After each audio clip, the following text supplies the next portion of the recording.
My family called me heartless for choosing anniversary trip over babysitting for my sister, so I showed a spreadsheet that left them speechless. I'm Lucy, 32, female, married to my husband Henry, 34, male, for 3 years. We've built a good life together. Both of us have decent jobs, no kids by choice, and we're financially stable. My sister Nancy, 29, female, has 3 kids, twin 6-year-olds and a 4-year-old. She's a single mom after her ex disappeared 2 years ago, and I'll admit, life hasn't been easy for her. Every year since we got married, Henry and I take an anniversary trip. Nothing crazy expensive, but it's our tradition. This year, we planned a week in Colorado, hiking, some nice dinners, just us. We booked everything 6 months in advance, took time off work, the whole deal. 3 months before our trip, Nancy called me crying. Her usual babysitter, our mom, was having surgery and couldn't watch the kids during the exact week we'd be gone. Apparently, Nancy had planned some important business trip she couldn't reschedule. "Please, Lucy," she begged. "I know it's your anniversary, but this trip could change everything for me. It's a conference that only happens once a year, and there are potential investors there." I felt bad, I really did, but I explained that we'd already paid for everything, taken time off, and honestly, we needed this trip. Work had been stressful for both of us, and we'd been looking forward to it for months. That's when things got ugly. "Seriously? You're choosing a vacation over family?" Nancy's voice turned cold. "I can't believe how selfish you are." I tried to suggest alternatives. Maybe she could bring the kids or reschedule or find another babysitter, but apparently none of those options worked for her. "Once-in-a-lifetime opportunity," she kept saying. The conversation ended with her hanging up on me. I thought that was it, but I was wrong, so very wrong. The next day my phone started blowing up. Mom called first. "Lucy, honey, I heard about Nancy's situation. I know your trip is important, but family comes first. Maybe you and Henry could go another time." I explained again that we'd already paid, couldn't get refunds, and had been planning this for months. Mom sighed dramatically. "Well, I raised you to put family first. I'm disappointed." Then Dad called, then my aunt, then Nancy's best friend. Somehow, one by one, they all had the same message. I was being heartless, selfish, and clearly didn't understand what family meant. The texts started next. "Nancy, thanks for showing me where I rank in your priorities. The kids ask why Aunt Lucy doesn't love them anymore. Mom, I'm praying you'll change your heart and do the right thing. Dad, your sister is struggling and you're worried about a vacation? This isn't how we raised you." It was like they'd all coordinated their guilt campaign. Every conversation somehow circled back to how I was abandoning family in their time of need. The breaking point came when Nancy showed up at my house unannounced with all 3 kids in tow. "Look," she said, corralling the twins while the 4-year-old clung to her leg. "I brought them over so you could see how much they need you. Kids, tell Aunt Lucy how excited you are for your sleepover week." The kids started jumping around excitedly, talking about all the fun things we do together. Nancy had clearly prepped them. I felt like the world's biggest monster as I had to explain that I wouldn't be able to watch them. "But Mommy said you would." The 4-year-old started crying. "She said you promised."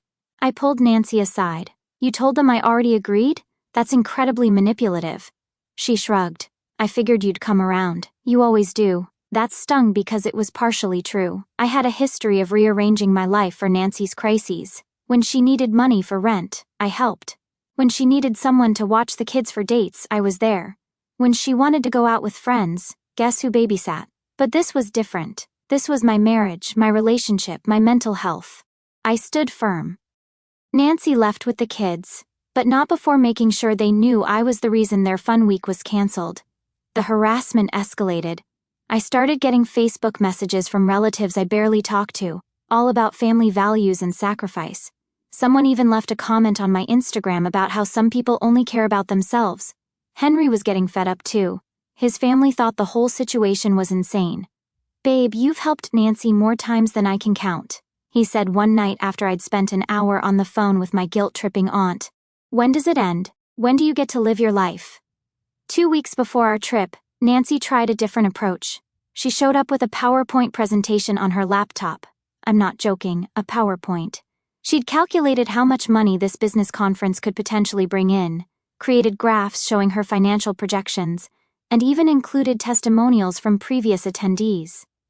The final slide was titled Investment in Nancy's Future versus Selfish Vacation Choice.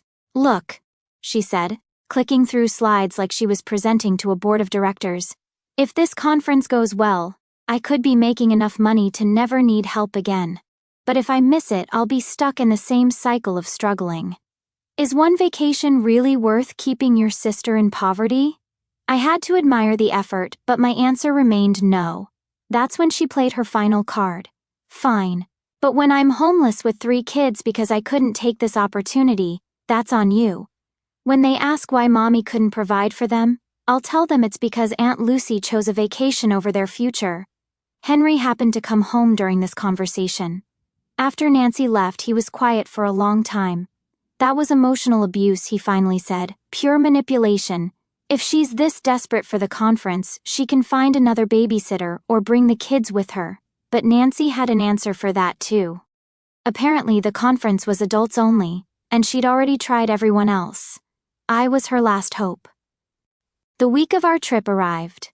I blocked most of my family's numbers by then because the calls and texts were affecting my work and sleep. Henry and I drove to Colorado with our phones on airplane mode. It was exactly what we needed. We hiked, ate good food, talked about everything except my family drama, and remembered why we fell in love. For the first time in months, I felt like myself again. On day 3, I turned my phone on to check messages. 67 missed calls, hundreds of texts. My heart dropped, thinking someone had died, but no, it was all about Nancy's conference. Apparently she found a last-minute babysitter, some college student who charged $20 an hour for 3 kids, round the clock, for a week. It came to nearly $3,000. The texts from Nancy were a roller coaster. Day 1, found a babysitter. "See, I didn't need you after all." Day 2, "This is costing me so much money. Money I don't have." Day 3, "I can't afford this. You realize you're bankrupting me, right?" Day 4, "The babysitter wants payment upfront for the rest of the week. I had to put it on my credit card." Day 5, "I hope your vacation was worth destroying my financial future." Mom and Dad had joined in too. "Mom, your sister is going into debt because of your selfishness." "Dad, she's trying to better herself, and you've made it impossible." I showed Henry the messages. He read them, shook his head, and said, "Turn the phone back off. Deal with this when we get home." Smart man. We finished our trip without further drama. It was honestly one of the best weeks of my life. We came back refreshed, reconnected, and ready to face whatever my family would throw at us next. What I wasn't prepared for was the silent treatment for 2 months. Nothing. No calls, no texts, no Facebook comments. It was like I'd been cut off completely. At first it was peaceful. Then it started to hurt.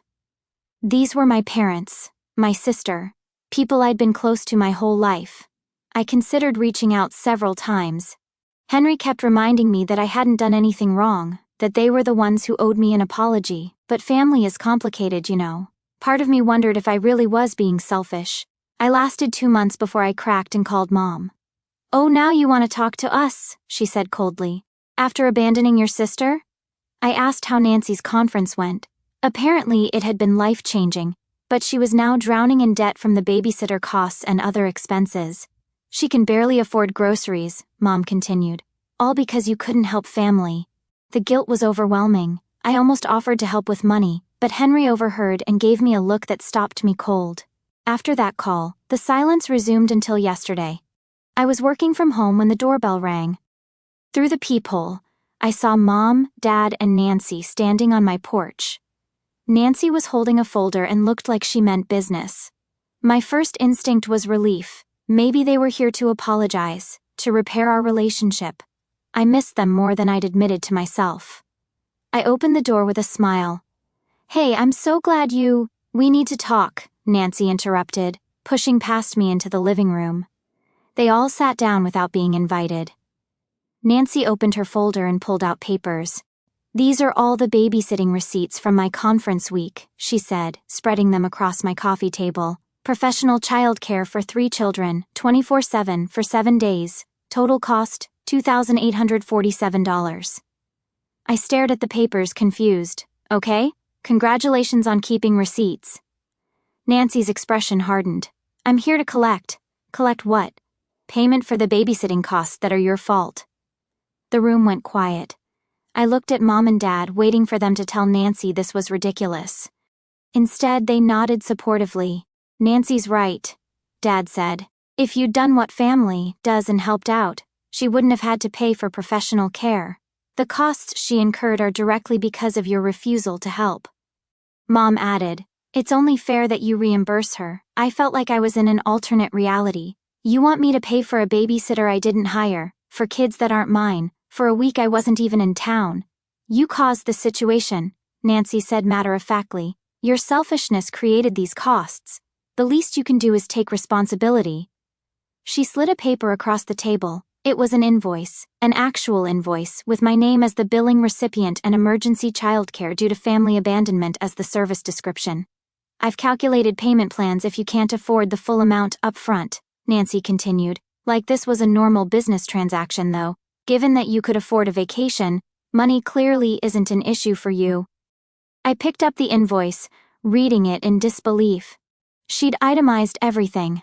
Hourly rates, meals for the babysitter, even an emergency contact fee for times when the sitter had to call Nancy during her conference. This is insane, I said. I don't owe you anything. Of course you do, Mom said. Nancy explained everything. She had a once-in-a-lifetime opportunity that you ruined with your selfishness. She had to go into debt because you wouldn't help family. I didn't ruin anything. I was never obligated to cancel my anniversary trip. Family comes first, Dad said firmly. We raised you better than this. And now family is asking you to fix what you broke, Nancy added. I looked at the three of them sitting in my living room, demanding I pay nearly $3,000 because I chose to go on a trip I'd planned and paid for months in advance. The audacity was breathtaking. Let me get this straight, I said slowly. You want me to pay for a babysitter because I didn't cancel my anniversary trip to work for free? It's not working. It's helping family, Mom corrected. And if I don't pay? Nancy smiled coldly. Then everyone will know exactly what kind of person you really are. I've already started telling people about how you've treated us. Your reputation in this family will be completely destroyed. That's when something snapped inside me. I'd spent months feeling guilty, wondering if I was wrong, missing my family despite their treatment of me.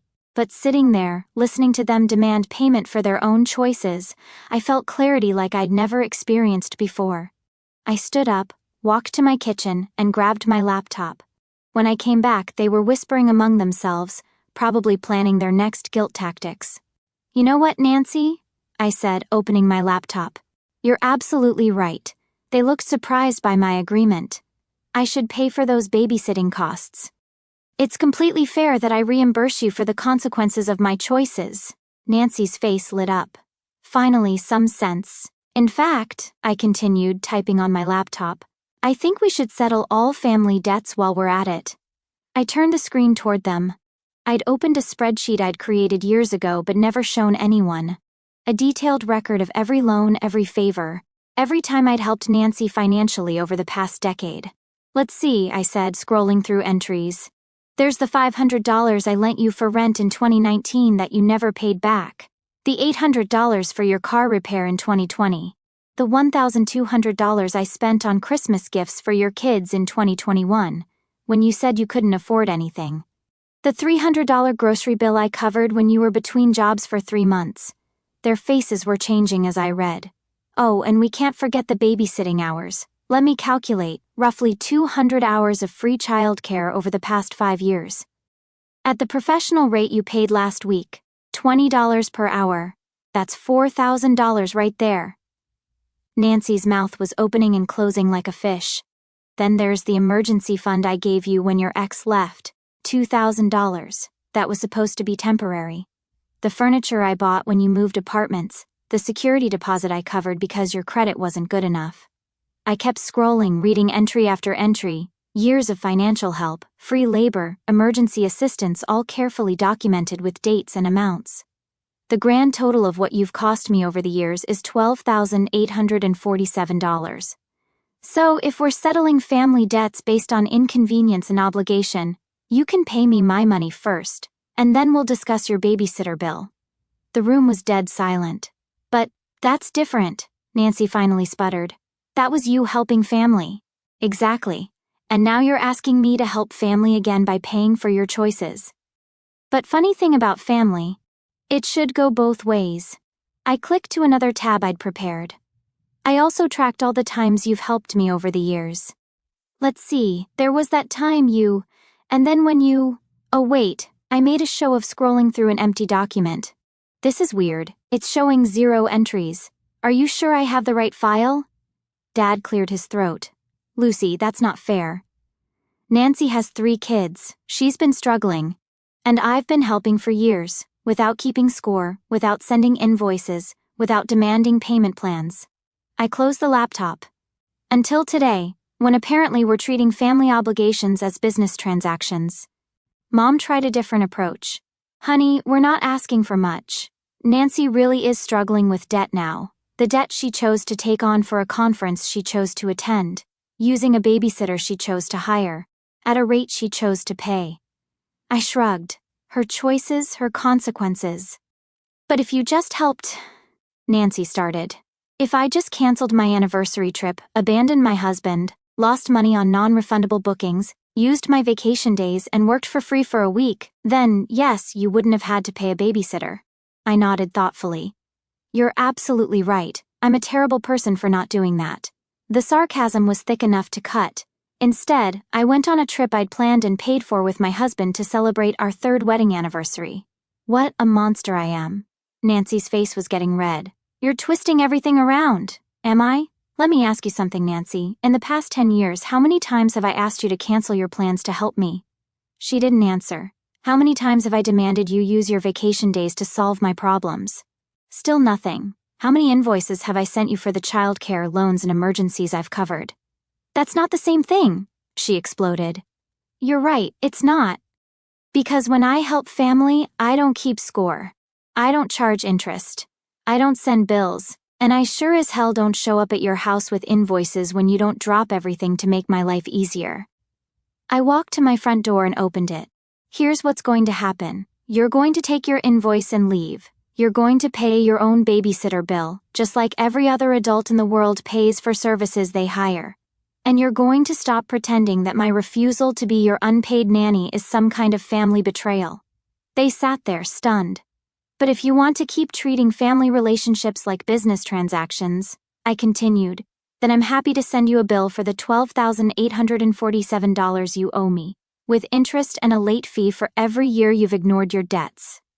Nancy stood up, snatching her papers. This is ridiculous. You can't charge family for helping. But you can charge family for not helping? She opened her mouth, then closed it. The difference between us, Nancy, is that I helped because I wanted to. You're demanding payment because you feel entitled to it. That's not how family works. Mom tried one last guilt trip. Lucy, we're disappointed in how you're treating your sister. And I'm disappointed that you think I owe money for refusing to be taken advantage of. But somehow I'll manage to sleep at night. Dad stood up stiffly. This isn't over. Yes, it is. It's been over since the moment you decided I was a bank instead of a sister, an employee instead of a daughter, and an obligation instead of a person. They filed out without another word. Nancy turned back at the last second. You'll regret this, she said. The only thing I regret is not standing up for myself sooner. After they left, I sat in my quiet living room, processing what had just happened. Part of me felt guilty for being so harsh, but a bigger part felt free. Henry came home an hour later to find me stress cleaning the kitchen. How'd it go with your family? He asked, probably expecting drama. I think I just bought us permanent peace and quiet. I told him everything. By the end he was grinning. I'm proud of you, he said. That took guts. I should have done it years ago. Maybe. But you did it when you were ready. It's been 24 hours since the confrontation. My phone has been blissfully quiet, no guilt trip calls, no manipulative texts, no emotional manipulation. I'm not naive enough to think this is completely over. Nancy will probably try other tactics, maybe recruit more family members to her cause. Mom and Dad might attempt another guilt campaign, but something fundamental has changed. I'm not that person who drops everything for family emergencies anymore. I'm not the sister who pays for everyone else's choices while ignoring my own needs. I'm done being the family ATM, the backup babysitter, the one who's expected to sacrifice her life whenever someone else needs something. Does this make me heartless? Selfish? A bad daughter and sister? Maybe. But it also makes me someone who values herself enough to set boundaries. Someone who recognizes that real family support goes both ways. Someone who won't be guilted into paying for other people's choices. Nancy got her conference. She made her connections, expanded her opportunities, potentially changed her life. Good for her. But she doesn't get to send me the bill for her success. The funniest part? After all their dramatics about family and sacrifice, none of them offered to help with Nancy's babysitter costs either. Somehow, it was only my responsibility to fix a problem I didn't create. I've learned a lot about my family these past few months. Nancy sees me as a resource to be managed, not a person to be respected. Mom and Dad see me as the successful child who should subsidize the struggling one, regardless of my own needs or boundaries. But I've also learned something about myself. I'm stronger than I thought. I can stand up to manipulation. I can prioritize my marriage and my mental health over family guilt trips. Henry and I are planning our next anniversary trip, somewhere even further away, with even less cell phone service. And this time, if anyone has a problem with it, they can send me an invoice. I'll know exactly what to do with it. Nancy tried calling twice, but I didn't answer. She left voicemails that started apologetic but quickly turned manipulative again. Something about how I humiliated her in front of our parents and made her look like a bad person. Mom sent a long text about family forgiveness and how I'm holding grudges. I replied with a simple, "I'm not holding grudges, I'm just not paying other people's bills anymore." The best part? I heard through a mutual friend that Nancy's conference actually went really well. She made several connections and might have landed a new client. So all that drama about how I was ruining her future was just manipulation tactics. My cousin, who stayed out of the original drama, reached out privately. Apparently, Nancy has been asking other family members for money to cover her babysitter debt. So far, no one has volunteered. Shocking, right? Henry and I booked our next trip, 2 weeks in New Zealand, already paid for, non-refundable, and absolutely zero family members are invited to weigh in on our plans. I'm sleeping better than I have in months. Things got interesting again. Nancy apparently decided to escalate by involving extended family. I started getting calls from aunts and uncles I barely speak to, all with the same script about family loyalty and how I was tearing the family apart over money. My Aunt Linda called one evening, clearly coached by Nancy. "Lucy, honey, I heard about the misunderstanding with your sister. Don't you think you're being a little stubborn? Family should stick together." I asked Linda when she'd last helped Nancy financially. Silence. "Well, that's different," she finally said. "I have my own family to worry about, so do I. It's called my husband." The conversation ended quickly after that, but the real kicker came when Nancy tried to organize a family intervention. She invited everyone to Mom and Dad's house for Sunday dinner, planning to surprise me with a room full of relatives ready to lecture me about family values. Mom called to invite me, trying to sound casual. "Just family dinner, nothing special. Your cousin Mark will be there, and Uncle Tom's driving down from Portland." I smelled the trap immediately. "What's the occasion? Can't I just want to see my daughter?" I showed up anyway, curious to see how far Nancy would take this. The moment I walked in, I knew I was right. 12 people in the living room, all looking uncomfortable, with Nancy standing at the front like she was running a board meeting. "Now that everyone's here," Nancy announced, "we need to address the elephant in the room, Lucy's refusal to help family and her cruel treatment of me during my time of need." I had to admire the audacity. She'd actually prepared note cards. Nancy launched into a rehearsed speech about family values, sacrifice, and how my selfishness was setting a terrible example for the younger generation. She talked about how hurt she was, how she'd lost sleep worrying about our relationship, and how all she wanted was for me to acknowledge the damage I'd caused and make things right. When she finished, she looked around the room expectantly. A few people nodded politely, but I could tell most of them felt ambushed. "Anyone want to respond?" Nancy asked, looking directly at me. I stood up slowly. "Sure, I have a few things to say." I pulled out my phone and opened my banking app. "Since we're having a family meeting about money and responsibility, let's talk numbers." Nancy's confident expression faltered. "In the past 5 years, I've given Nancy $8,200 in direct loans and gifts. That's documented in my bank records. which I'm happy to show anyone who's interested. I started scrolling through transactions, reading them aloud.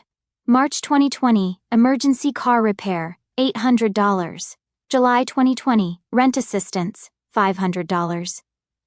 December 2020, Christmas for the kids because Nancy was broke, $600. The room was getting uncomfortable. A few relatives were shifting in their seats. Should I continue? Because I have 3 more years of this. Uncle Tom cleared his throat. Lucy, that's very generous of you, but I'm not done.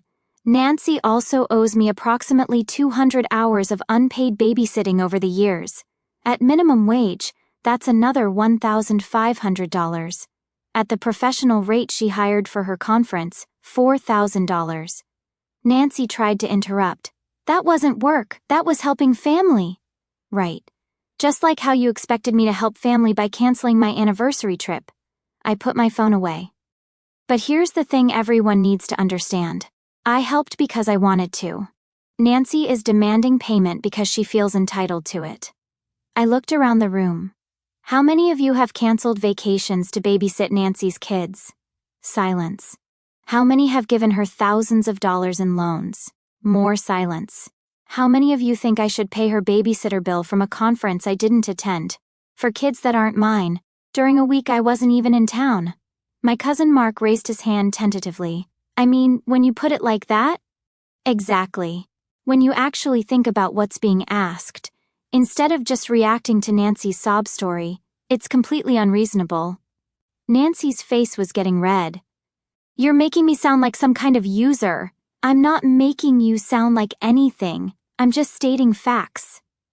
I turned to address the room. I love Nancy. I love her kids. But love doesn't mean I'm obligated to sacrifice my marriage and financial stability every time she has a crisis. Aunt Linda spoke up. But family should help each other. You're absolutely right. Family should help each other. So when's the last time Nancy helped me with anything? The question hung in the air. Even Mom and Dad looked uncomfortable. When I had the flu 2 years ago, did Nancy offer to bring soup? When Henry was in the hospital for his surgery, did she visit or send a card? When I was stressed about work and needed someone to talk to, did she make time for me? I already knew the answers, and so did everyone else. Nancy has treated me like a bank with legs for years. She only calls when she needs something. She only visits when she wants favors. And now she's angry that the bank is closed. I walked toward the door. If anyone in this room genuinely thinks I should pay for a babysitter I didn't hire, please raise your hand. No one moved. That's what I thought. Nancy, your invoice was ridiculous when you brought it to my house, and it's still ridiculous now. The only difference is that now everyone can see how ridiculous it is. I left them all sitting there in awkward silence. The fallout was swift. Within a week, 3 different relatives called to apologize for being dragged into Nancy's drama. Cousin Mark actually laughed when he called. I can't believe she tried to ambush you like that, he said. And those note cards? She really thought she was going to shame you into paying her babysitter bill in front of everyone. But the best part came 2 days later. Mom called sounding exhausted. Lucy, I owe you an apology. After you left on Sunday, Nancy kept going. She started asking everyone at dinner if they could help with her bills. She actually pulled out her phone and started showing people her credit card statements. I wasn't surprised. And nobody offered to help? Your Uncle Tom said something about how if she could afford a conference, she could afford the babysitter. Nancy got upset and stormed out. Mom sighed. I think we've been enabling her. You were right to stand up for yourself. It felt good to hear that, but I was also sad it had taken this long. I never wanted to hurt anyone, Mom. I just wanted to be treated like a person instead of a resource. I know, honey. I think we forgot that you have your own life to live. Things continued to develop over the following months. Nancy made one final attempt at manipulation by having her kids call me directly. The 6-year-old twins called, crying, saying, Mommy told us Aunt Lucy doesn't love us anymore because she won't help with grown-up problems. That crossed a line I didn't even know I had. I drove straight to Nancy's house. Using your children to guilt-trip me is emotional abuse, I told her at her front door. They're 6 years old. They don't understand adult financial responsibilities, and you're traumatizing them by making them think family love is conditional on money. Nancy tried to defend herself, but I wasn't having it. If you ever use those kids to manipulate me again, I will document it and report it as emotional abuse. Children should never be weaponized in adult conflicts. I spent an hour with the kids, explaining that Aunt Lucy loved them very much, but sometimes grown-ups had disagreements that had nothing to do with them. I bought them ice cream and assured them that family love wasn't something that could be turned on and off based on money or favors. Nancy didn't speak to me during the visit, but she got the message loud and clear. The kids haven't called me crying since then. Meanwhile, Henry and I used the money we saved by not constantly bailing Nancy out to take a financial planning course together. We learned about setting boundaries with family members who have poor money management skills. Turns out what I'd been experiencing had a name: financial abuse. The course taught us about financial boundaries and money scripts, basically the unconscious beliefs about money that families pass down. In my family, the script was, successful people should rescue struggling people, no questions asked. Breaking that script was harder than I expected, but also more liberating. We also started a family emergency fund, but with strict rules. We'd only help with genuine emergencies. Medical bills, job loss, natural disasters, not poor planning or lifestyle choices. Nancy never qualified for help under our new guidelines. The most satisfying moment came 8 months later when Nancy's business really did take off, thanks to the connections she'd made at that conference. She landed 3 major clients and was finally making good money. Did she pay back any of the money she owed me? Of course not. Did she apologize for the invoice incident? Absolutely not. But did she stop asking me for money? Yes, because she didn't need it anymore. It was like a switch flipped. Suddenly Nancy was too busy for family dinners, too successful for our drama, too important to maintain relationships that didn't benefit her business. The woman who'd spent months telling me that family should always come first completely disappeared from family events when she didn't need financial help anymore. Mom and Dad finally saw Nancy's true colors when she skipped Christmas because she was networking at some business retreat. The kids spent Christmas morning asking where Mommy was while Nancy posted Instagram stories from a resort in Cabo. I think we owe you another apology, Dad said quietly as we watched the kids open presents. We've been so focused on Nancy's struggles that we forgot to appreciate how stable and generous you've always been. It was validation I'd been waiting years to hear. My life is completely different now. Nancy and I have a cordial but distant relationship. She sends birthday cards and shows up to major family events, but gone are the days of emergency calls and financial crises. Her business is thriving, she's moved to a better neighborhood, and she's even dating someone new. Good for her, I genuinely mean that. But the most important change is in how my family treats me. I'm no longer the default solution to everyone's problems. I'm not the first person they call when someone needs money, babysitting, or emotional labor. Instead, I'm just Lucy, Henry's wife, a daughter and sister who participates in family life without carrying everyone else's burdens. Henry and I celebrated our 4th anniversary with a 3-week trip to Japan. We told exactly 0 family members about our plans until after we got back. No one demanded we cancel it, no one sent invoices. We've saved enough money to pay off our mortgage 2 years early. We're investing in retirement accounts and talking about maybe buying a vacation home. None of this would have been possible if I'd kept enabling Nancy's financial irresponsibility. The hardest lesson I learned was that saying no to unreasonable requests isn't mean. It's necessary. Boundaries aren't walls, they're gates. They let the right people in and keep the wrong behaviors out. To anyone reading this who feels guilty for not sacrificing everything for family, you don't owe anyone your financial stability, mental health, or marriage. Love should never come with invoices attached. Some bridges are worth burning if they're being used to walk all over you. And sometimes, the best thing you can do for someone is stop enabling their worst behaviors and let them figure out how to be an adult. Nancy learned to run a successful business when she couldn't rely on me as her personal ATM. Funny how that worked.